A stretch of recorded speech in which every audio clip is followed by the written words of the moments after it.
Hi అండి. Sunday వచ్చేసింది కదా! మరి వీకెండ్ స్పెషల్స్ ఏం ప్లాన్ చేసుకున్నారు? ఏదైనా ప్లాన్ చేసుకుంటే ఓకేలే గానీ, బట్ ఇంకా ప్లాన్ చేసుకోకపోతే ఈ చికెన్ 65 దమ్ బిర్యానీ ఒక్కసారి ట్రై చేయండి. టేస్ట్ అయితే చాలా చాలా బావుంటది.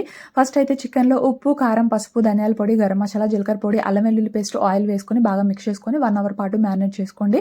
1 అవర్ తర్వాత ఆయిల్‌లో వేసి ఇట్లా బాగా ఫ్రై చేసుకొని అదే ఆయిల్‌లో కరివేపాకు, పచ్చిమిర్చి వేసి ఫ్రై చేసుకొని అలాగే బ్రౌన్ ఆనియన్స్ కూడా ఫ్రై చేసుకోండి. ఆ తర్వాత కుక్కర్‌లో కొంచెం ఆయిల్ వేసుకొని ఆయిల్‌లో పచ్చిమిర్చి, ఆనియన్స్ అలాగే టొమాటో వేసి ఒకసారి ఫ్రై చేసుకొని అందులోనే అల్లం వెల్లుల్లి పేస్ట్, కొంచెం పెరుగు, కొత్తిమీర, పుదీనా, ఉప్పు, కారం, పసుపు, ధనియాల పొడి, గరం మసాలా వేసి ఒకసారి మిక్స్ చేసుకొని ఫ్రై చేసుకున్న చికెన్ కూడా వేసేసి మళ్ళీ ఒకసారి మిక్స్ చేసుకొని కుక్కర్‌కి విజిల్ పెట్టకుండా 4-5 మినిట్స్ పాటు ఫ్రై చేసుకోండి. ఈ లోపు వాటర్‌లో హోల్ బిర్యానీ స్పైసెస్, కొంచెం అల్లం వెల్లుల్లి పేస్ట్, టేస్ట్‌కి సరిపడా సాల్ట్, కొంచెం పుదీనా, కొంచెం కొత్తిమీర వేసేసి రైస్‌ను కూడా వేసేసి 60% కుక్ అయిన తర్వాత చికెన్ పైన ఇట్లా లేయర్స్‌గా వేసుకొని పైన ఫ్రైడ్ ఆనియన్స్, కరివేపాకు, పచ్చిమిర్చి, కొంచెం కొత్తిమీర, పుదీనా, యెల్లో ఫుడ్ కలర్ వేసుకొని ఇట్లా 15 మినిట్స్ పాటు లో ఫ్లేమ్‌లో దమ్ చేసుకుంటే చికెన్ 65 దమ్ బిర్యానీ రెడీ.